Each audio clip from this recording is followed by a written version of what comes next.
और आज की इस वीडियो में हम पढ़ने वाले हैं void contract and voidable contract क्या होता है, इसकी क्या डिफरेंसेस है वो हम जानेंगे एक सिंपल वे में।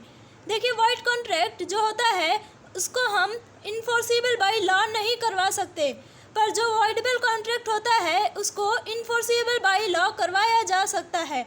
यहाँ पर इन्फोर्सिबल बाय लॉ का मतलब होता है कि अगर दो पार्टीज़ के बीच में कोई कॉन्ट्रैक्ट हुआ है किसी भी चीज़ से रिलेटेड, एक पार्टी इस कॉन्ट्रैक्ट के ऊपर, उस प्रॉमिस के ऊपर जो कॉन्ट्रैक्ट उसने किया है उसके ऊपर वो पूरा नहीं उतरती, दूसरी पार्टी कोर्ट में जाके केस कर सकती है, पुलिस में जाके उसके ऊपर रिपोर्ट कर सकती है।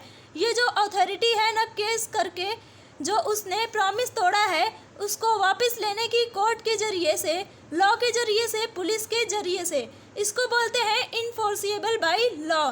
जो वॉइडेबल कॉन्ट्रैक्ट में इन्फोर्सिबल बाय लॉ होते हैं, पर वॉइड कॉन्ट्रैक्ट में इन्फोर्सिबल बाय लॉ नहीं होता।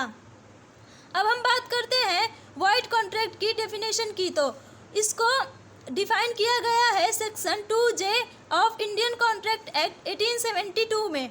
A contract which ceases to be enforceable by law become void when it ceases to be enforceable। मतलब कि ऐसी संविदा जो विधि के द्वारा प्रवृत्ति में नहीं की जा सकती वो तब शून्य हो जाती है, तब वॉइड हो जाती है जब वो प्रवृत्ति में नहीं रहती। मतलब कि ऐसा कॉन्ट्रैक्ट जो कि शुरू से ही वॉइड हो उसको हम वॉइड कॉन्ट्रैक्ट कहते हैं। अब हम बात करेंगे वॉइडेबल कॉन्ट्रैक्ट की, जो कि बताया गया है इंडियन कॉन्ट्रैक्ट एक्ट 1872 के सेक्शन 2I के अंदर। An agreement which is enforceable by law at the option of one or more of the parties thereto, but not at the option of the other or others, is a voidable contract। मतलब कि ऐसा contract जो एक party के द्वारा enforce कराया जा सकता है और दूसरी पार्टी के द्वारा इन्फोर्स नहीं कराया जा सकता, उसको हम कहते हैं वॉइडेबल कॉन्ट्रैक्ट। अब बात करते हैं उन सर्कमस्टेंसेस की जिसके द्वारा कॉन्ट्रैक्ट वॉइडेबल कॉन्ट्रैक्ट बनता है।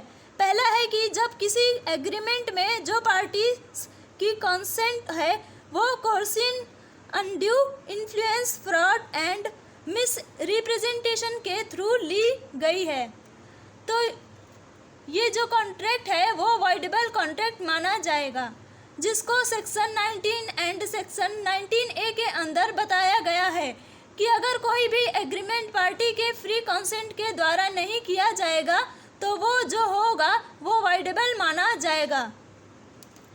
दूसरा है जो है वो सेक्शन 53 में बताया गया है, जहाँ पर एक कॉन्ट्रैक्ट जो है वो दोनों पार्टीज़ के बीच में रेसिप्रोकल प्रॉमिस जो है वो बनाता है, और वहाँ पर अगर कोई पक्षकार, कोई पार्टीज़ जो है वो कॉन्ट्रैक्ट वापस ले लेता है वो कॉन्ट्रैक्ट की वॉइडेबल कॉन्ट्रैक्ट माना जाएगा।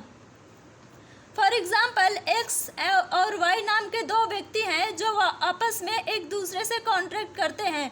X नाम का व्यक्ति Y को बोलता है कि अगर वो उसके लिए कुछ काम करेगा तो वो उसको 2000 रुपये देगा, और Y नाम का व्यक्ति जो है वो उसके इस प्रपोज़ल को एक्सेप्टेंस जताता है और ये एक एग्रीमेंट बन जाता है। फिर कुछ देर बाद X जो है अपने कॉन्ट्रैक्ट को प्रिवेंट कर देता है और Y को वो काम करने से मना कर देता है, तो ये जो कॉन्ट्रैक्ट होगा वो वॉइडेबल कॉन्ट्रैक्ट माना जाएगा।